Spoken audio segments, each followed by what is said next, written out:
फरीदाबाद और आसपास के सभी भाई बहनों, प्यारे विद्यार्थियों, कलाकार बंधुओं, पत्रकार छायाकार मित्रों, एक अनूठा कार्यक्रम इस प्रकार का एक मैं समझता हूँ इस सूरज कुंड के मैदान में पहली बार ये कार्यक्रम हो रहा है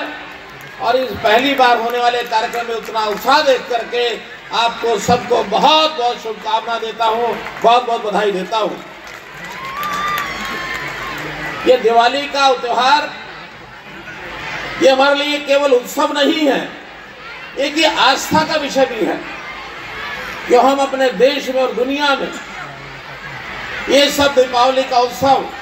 हजारों हजार वर्ष से मनाते आ रहे हैं। ये उत्सव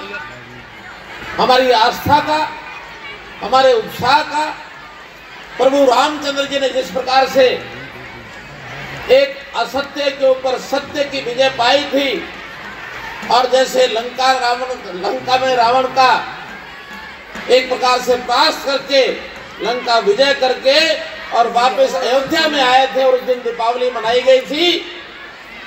उस दिन की याद दिलाता है कि दीपावली के अवसर पर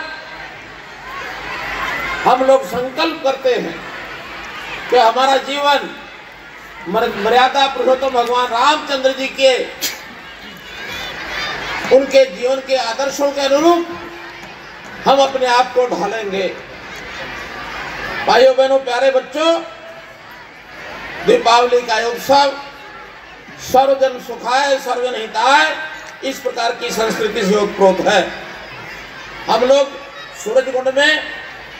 वर्ष में एक बार फरवरी के महीने में आर्ट्स एंड क्राफ्ट का मेला हर वर्ष करते हैं। 2 वर्ष पहले ये विचार आया था कि इतना बड़ा परिसर है, हमको केवल एक ही उत्सव तक सीमित नहीं रहना चाहिए, वर्ष में एक और दूसरा उत्सव भी मनाना चाहिए। तो हमारे टूरिज्म विभाग ने यह तय किया कि हम हर वर्ष अक्टूबर और नवंबर के महीने में अथवा सितंबर के महीने में एक इस प्रकार का उत्सव और मनाएंगे। तो मुझे खुशी है कि इस उत्सव के रूप में और ये जो अंधकार से प्रकाश की ओर ले जाने वाला ये सूरज कुंड इसका एक केंद्र बना है, इसके लिए मैं टूरिज्म विभाग को भी बहुत बहुत आभार प्रकट करता हूँ। इस उत्सव पर बहुत से स्टॉल लगाए जाते हैं, सैकड़ों की संख्या में। वहाँ देश भर के अन्य प्रांतों के और हरियाणा के बहुत से हमारे शिल्पी कारीगर, बहुत से हमारे उद्योग जो छोटे लघु उद्योग के उत्पादक वो यहाँ अपना सामान लेकर आते हैं। स्वदेशी के नाते से भी घर घर में बने वाला लघु कुटीर उद्योग उसके उत्पाद यहाँ ला करके लोगों के सामने जब रखे जाते हैं, लोग सस्ते दामों पर यहाँ से लेकर जाते हैं, उसका उपयोग करते हैं। देश के प्रधानमंत्री जी ने दीपावली के इस अवसर पर जितना भी सामान बनता है, हमें ध्यान है कुछ वर्ष पहले